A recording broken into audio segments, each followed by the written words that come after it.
আসসালামু আলাইকুম রহমতুল্লাহ। দাখিল নবম শ্রেণীর প্রিয় শিক্ষার্থীরা, আশা করি তোমরা সবাই ভালো আছো। তোমাদের পদার্থবিজ্ঞান পরীক্ষার প্রশ্নপত্র নিয়ে তোমাদের সামনে হাজির হয়েছি। এই ভিডিওটা তোমরা শুরু থেকে শেষ পর্যন্ত মনোযোগ সহকারে দেখো, তাহলে ইনশাল্লাহ এখান থেকে অনেকগুলো প্রশ্ন কমন পাবে। যদিও আগের ভিডিওর মতো এই প্রশ্ন হুবহু কমন নাও পেতে পারো, এটা একটা হচ্ছে তুলনামূলক প্রশ্ন, তাও এখান থেকে তোমরা অনেক সংখ্যক কমন পেতে পারো। এজন্য প্রত্যেকটা এমসিকিউ, প্রত্যেকটা সিকিউ তোমরা মনোযোগ সহকারে দেখো, ইনশাল্লাহ এখান থেকে অনেকগুলো কমন পেতে পারো। যারা এখনও ভাইয়ার চ্যানেলটা অনলাইন মাদ্রাসার জন্য সাবস্ক্রাইব করো, এখনই সাবস্ক্রাইব করে দাও এবং ভিডিওটি একটি লাইক দিয়ে দাও। আর যদি তোমাদের অন্য কোনো সাবজেক্ট প্রয়োজন হয় তাহলে অবশ্যই কমেন্টে জানিয়ে দাও। তাহলে চলো ভিডিওটা শুরু করা যাক। তো দেখো, এখানে 1 নং প্রশ্নে বলা হয়েছে বিদ্যুৎ প্রবাহ দিয়ে চৌম্বক তৈরি করেন কোন বিজ্ঞানী? এটা হবে তোমাদের গ। তারপরে দেখো 2 নম্বর উত্তর হবে সুপ্ত তাপের ক্ষেত্রে কি কি হয়? বস্তুর অবস্থার পরিবর্তন হয়, বস্তুর তাপ স্থির থাকে, বস্তুর তাপমাত্রা স্থির থাকে। কোনটা হবে? এটা হচ্ছে খ নাম্বার 1 ও 3। 3 নম্বর প্রশ্ন দেখো আপেক্ষিক তাপের একক কোনটি? আপেক্ষিক তাপ, এটা হবে 3-এর ঘ নাম্বার অ্যান্সার। 4 নম্বর দেখো আল জাবির বইটি কার লেখা? এটার উত্তর হবে হচ্ছে তোমাদের গ, আল খওয়ারিজমি। 5 নম্বর প্রশ্নে দেখো তোমাদেরকে বলা হয়েছে ইউরেনিয়ামের তেজস্ক্রিয়তা আবিষ্কার করেন কোন বিজ্ঞানী? এটা হবে তোমাদের খ, বেকেরেল। তো এটা হচ্ছে 5 নাম্বার। তারপরে দেখো তোমাদের 6 নং প্রশ্নে বলা হয়েছে যে নিচের কোনটি স্কেলার রাশি? তো এই তোমরা যারা স্কেলার এবং ভেক্টর রাশি চিনেছো তারা কিন্তু প্রশ্ন দেখেই অ্যান্সার করতে পারবা। তো এখানে বলা হয়েছে নিচের কোনটি স্কেলার রাশি? চাপ, বল, সরণ নাকি ওজন? তাহলে তোমাদের 6-এর অ্যান্সার হবে ক, চাপ। তারপরে 7 নাম্বার দেখো দুটি ভেক্টরের মান 4 সেন্টিমিটার ও 7 সেন্টিমিটার, এদের যোগফল কত? তো তোমরা যদি এটা হচ্ছে ম্যাথ করে যোগফল করো তাহলে তোমাদের গ নাম্বার অ্যান্সার হবে। 8 নাম্বার দেখো দুর্বল নিউক্লিয় বল কত দূরত্বে কাজ করে? সেটা হবে তোমাদের ক নাম্বার অ্যান্সার। 9 নম্বর প্রশ্ন দেখো কোন বলের লব্ধি শূন্য হয়? কোন বলের লব্ধি? সেটা হবে গ, সাম্য বল। এরকমভাবে নিচের তথ্যের আলোকে 10 ও 11 নং প্রশ্নের উত্তর দিতে বলা হয়েছে। এখানে 10 নং প্রশ্নে বলা হয়েছে লক্ষ্যবস্তু থেকে বিম্বের দূরত্ব কত? তো এটা লক্ষ্যবস্তুর হচ্ছে খ, 2 সেন্টিমিটার দর্পণের পিছনে।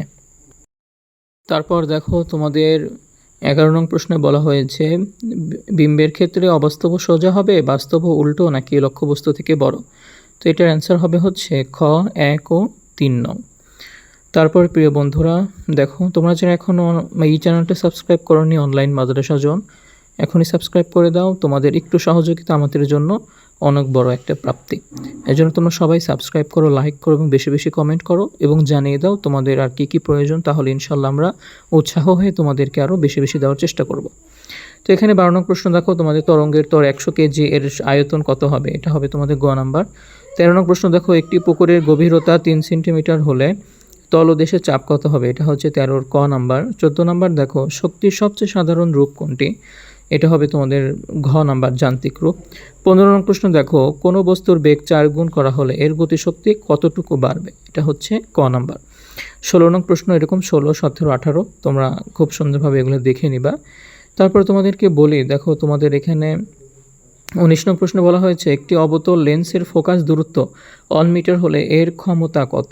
এটা হবে তোমাদের ঘ নাম্বার অ্যান্সার হবে। তারপরে দেখো অসীম থেকে 20 সেন্টিমিটার ধনাত্মক আধানকে তড়িৎ ক্ষেত্রের কোনো বিন্দুতে আনতে 40 জুল কাজ করতে হয়। উপরে তথ্যের আলোকে তোমাদের 20 ও 21 নং প্রশ্নের উত্তর দিতে বলা হয়েছে। তো এই তথ্য যদি তোমরা পড়ো তাহলে 20 নং প্রশ্নে তড়িৎ ক্ষেত্রটির বিভব কত? তড়িৎ ক্ষেত্রটির বিভব হবে খ নাম্বার 2 ভোল্ট। 21 নং প্রশ্ন দেখো তড়িৎ ক্ষেত্রের বিভব 5 ভোল্ট হলে, তো এগুলো তোমরা অ্যান্সার দেওয়া রয়েছে, তোমরা সুন্দরভাবে এগুলো দেখে নিবা। তারপর শেষে যে তোমাদের 25 নাম্বার অ্যান্সার দেওয়া ছিল না, সেটা হবে কোনটির কার্যপ্রণালীতে তড়িৎ চৌম্বক আবেশকে ব্যবহার করা হয়? তোমাদের অনেকগুলো অপশন দেওয়া রয়েছে, ভ্যাকুয়াম টিউব, তারপরে ডায়োড, ট্রান্সফরমার, মাইক্রোফোন। তো এটা যদি তোমরা ভালোভাবে পড়ে থাকো এবং এটা সঠিক উত্তর আশা করি, অ্যান্সার হবে হচ্ছে গ, ট্রান্সফরমার। তো এরকমভাবে তোমাদের এমসিকিউ পার্ট শেষ হয়ে গেল। এখন পদার্থবিজ্ঞানে তোমাদের সংক্ষিপ্ত প্রশ্ন উত্তর সৃজনশীল যেটা থাকবে, তো এখান থেকেও তোমাদের এগুলো কমন আসতে পারে। এটা 100% শিওর না, তবে এখান থেকে এই ফর্মেটে আসতে পারে। তো এখান থেকে তোমাদের দেখো যে কোনো 5টি প্রশ্নের উত্তর দিতে বলা হয়েছে। 1 নম্বরে বলা হয়েছে ঘর্ষণ বাড়ানোর উপায়সমূহ লেখো। 2 নম্বর প্রত্যেকটি ধাপে 20% সক্রিয় অপচয় হলে, শক্তির অপচয় হলে 3 ধাপ পর কর্মদক্ষতা কত হবে? এরকমভাবে তোমরা পদার্থবিজ্ঞানের সংক্ষিপ্ত প্রশ্নের উত্তর এগুলা সুন্দরভাবে গাইড থেকে দেখে পড়ে নিও। তারপরে আসলে তোমাদের সৃজনশীল প্রশ্ন, প্রতিটি প্রশ্নের মান তোমরা 10 করে তোমাদের 4টি দিতে হবে। তো এখানে দেখো 1 নং প্রশ্নে তোমাদের ক নম্বরে চাওয়া হয়েছে যে দুইয়ের পিচ কাকে বলে, স্ক্রু দ্বয়ের পিচ কাকে বলে। খ নম্বর বলা হয়েছে ভৌত রাশির মান নির্ণয়ে এককের প্রয়োজনীয়তা ব্যাখ্যা করো। গ নম্বর বলা হয়েছে বাক্সের দৈর্ঘ্য ও প্রস্থ নির্ণয়, এটা তোমরা পড়ে নিবা। তারপর ঘ নম্বর বাক্সে কত কেজি পানি দ্বারা পূর্ণ করা যাবে গাণিতিকভাবে বিশ্লেষণ করতে বলা হয়েছে। এরকমভাবে তোমরা 2 নম্বর দৃশ্যকল্পটা, 2 নম্বর সৃজনশীল এটা দেখবা। তোমার 2 নম্বর সৃজনশীলের ক নম্বরে তোমাদের জড়তা কাকে বলে, ক নম্বর এটা চাওয়া হয়েছে। খ নাম্বার দেখে নিবা। এদিকে তোমাদের 4, 5 সবই তোমাদেরকে দিয়ে দেওয়া হয়েছে, তোমরা গাইড থেকে এগুলো বের করে নিয়ে এগুলো হচ্ছে পড়ে ফেলবা। 3 নম্বর প্রশ্ন দেখো তোমাদের এখানে ক নাম্বার চাওয়া হয়েছে তাৎক্ষণিক দ্রুতি কাকে বলে। তো এগুলো কিন্তু খুবই সহজ, এগুলো গাইড থেকে কিন্তু এক কথায় পড়ে নিতেই পারা যায়।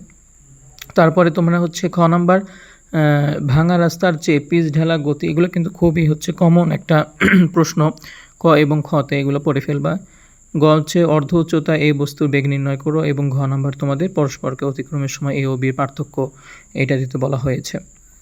তো এই যে সমান হবে কিনা বিশ্লেষণ করো, এটা তোমরা পড়ে ফেলবা। আর এই পাশে দেখো তোমাদের 6 নং প্রশ্নের ক নম্বরে চাওয়া হয়েছে প্রতিসরাঙ্ক কাকে বলে।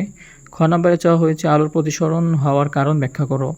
তারপরে তোমরা 7 নম্বর প্রশ্ন দেখো যে 2টা চিত্র দেওয়া হয়েছে এবং বলা হয়েছে পদার্থের তাপধার্মিক ধর্ম কাকে বলে, তাপমাত্রিক ধর্ম। তারপরে খ নম্বর বলা হয়েছে সিস্টেম লস কমানোর কৌশল ব্যাখ্যা করতে। তারপরে এরকমভাবে তোমরা গ ঘ দেখে নিও। ঠিক আছে বন্ধুরা, আজ এ পর্যন্তই।